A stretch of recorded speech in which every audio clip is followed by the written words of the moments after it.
direttore artistico della Compagnia dei Papà, che sarà appunto ad allietare il pubblico questo sabato 30 maggio.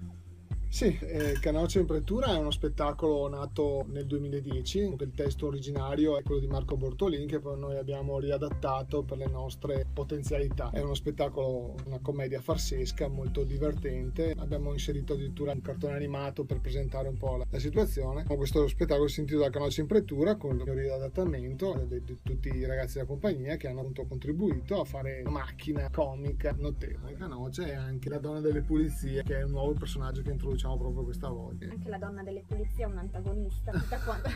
No.